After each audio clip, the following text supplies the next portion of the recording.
Bonjour à tous et bienvenue dans cette édition consacrée à l'actualité régionale. Ce mercredi, nous reviendrons sur l'hommage rendu ce jour, notamment à l'école de gendarmerie de Châteaulin, au lieutenant-colonel Beltrame, décédé ce samedi après l'attaque de Trèbes. 4 millions d'euros pour le secteur industriel en Bretagne. La Braze Fab a été lancée ce mardi à Dinan et vise à soutenir les PME de la région. Ça sent le sapin pour la forêt de Tremelin dans le Morbihan. La décision a été prise de couper 5 hectares d'arbres fragilisés par un manque d'eau. Nous nous sommes rendus sur place. Et puis la nouvelle barge des plaisanciers de Paluden à Lannilis est en cours de construction. Ce sont des lycéens de Brest qui se chargent de la réalisation. Vous découvrirez leur travail dans un instant. Voilà pour les titres. Tout de suite, votre JT breton du mercredi 28 mars 2018. Les gendarmeries de Bretagne se sont figées quelques instants ce mercredi matin pour rendre hommage au lieutenant-colonel Arnaud Beltrame, décédé ce samedi après l'attaque terroriste de Trèbes dans le sud de la France. Des élus, des anciens combattants, mais aussi des citoyens se sont joints au recueillement des gendarmes. À l'école de gendarmerie de Châteaulin, la douleur était également intense pour les futurs gendarmes.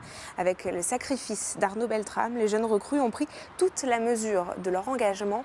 Sophie Lecroisier s'est rendue sur place ce matin.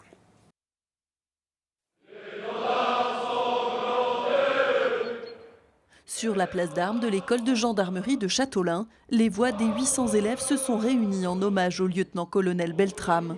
Son acte héroïque est au cœur des discussions. On a été nombreux à le classer comme un grand homme en fait.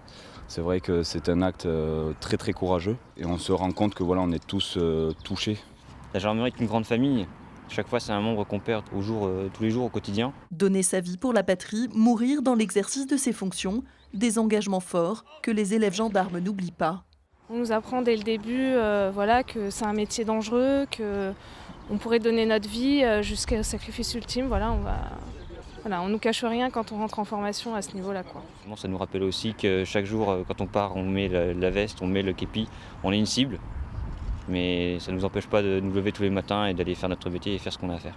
Même si vous dire que je n'ai pas peur, ce serait mentir. On se pose la question si nous-mêmes on aurait fait cette intervention, sur cette intervention, comment on aurait réagi. Aucun d'entre nous n'a la même version. Face à la menace terroriste, la formation des gendarmes évolue.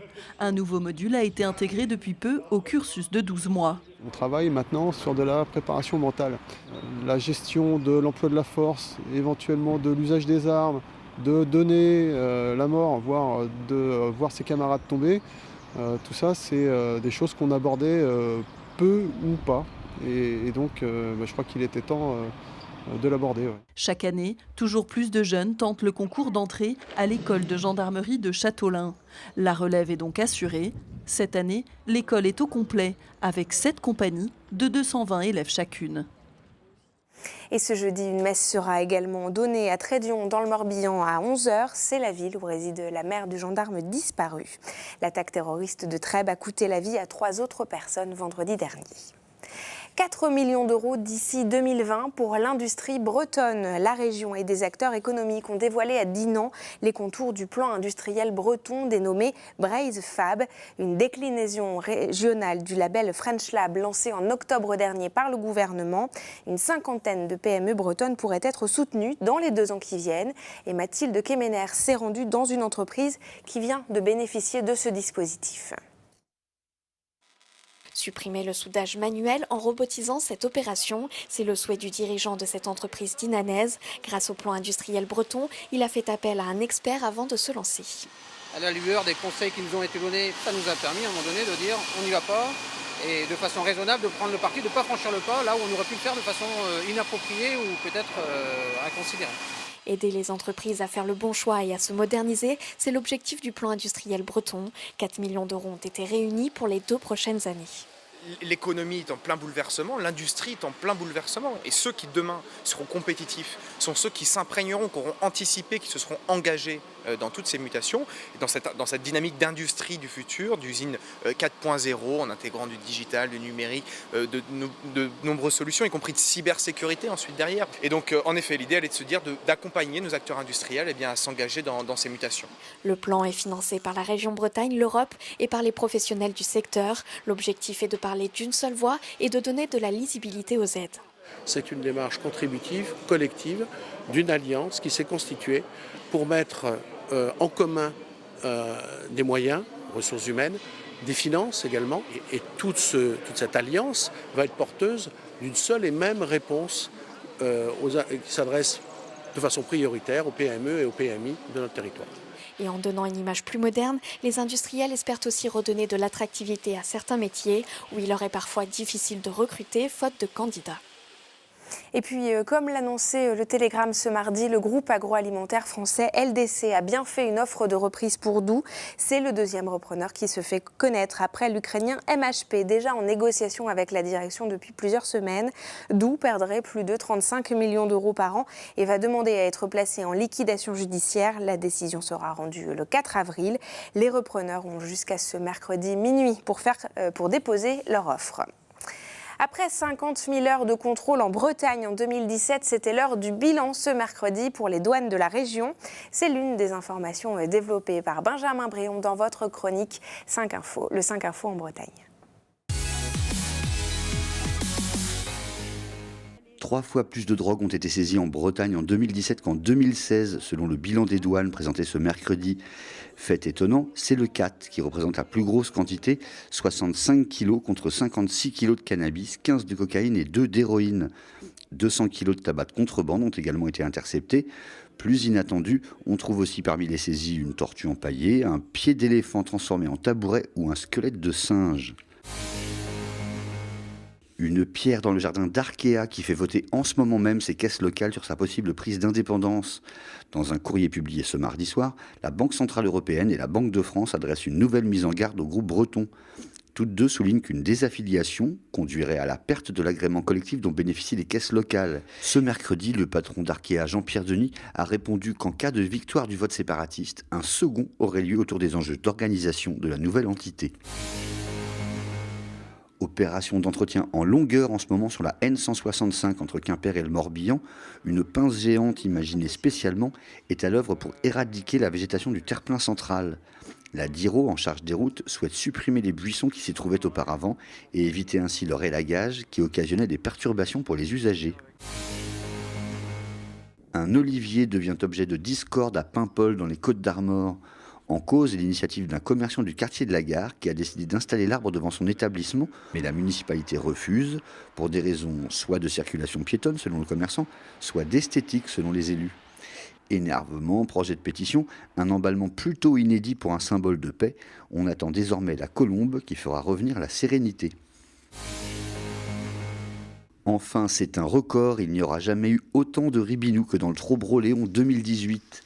Les organisateurs de la course finistérienne en ont présenté le parcours ce mercredi soir.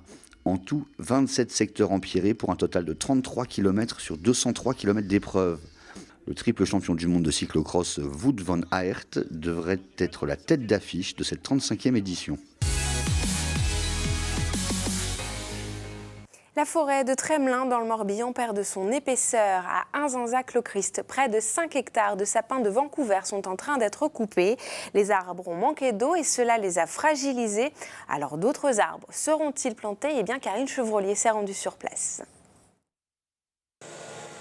Depuis une semaine, abatteuses et débardeuses se relayent dans la forêt de Tremelin. En tout, 1450 arbres doivent être ici coupés. L'espèce concernée, les sapins de Vancouver. La raison, un manque d'eau.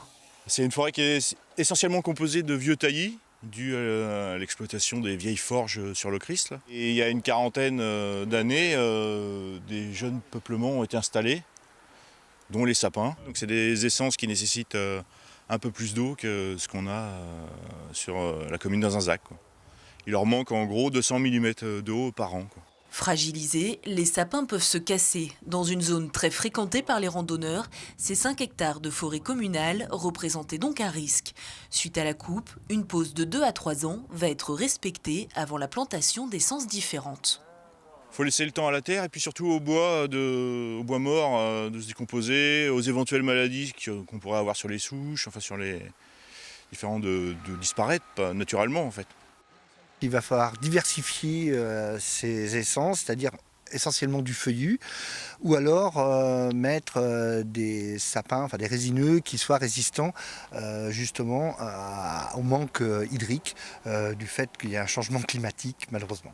Cette coupe dite sanitaire représente 1000 mètres cubes de bois, du bois déjà vendu et destiné par exemple à de la charpente ou de la fabrication de palettes.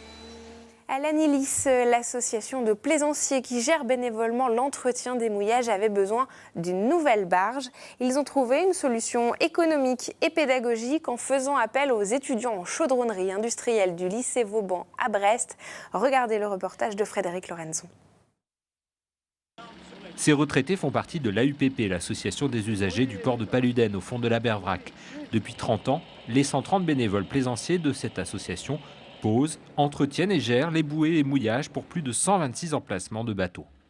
Lorsqu'on a vraiment des gros blocs, on utilise une barge d'ostréiculteur et à partir de cet été, nous aurons notre propre barge.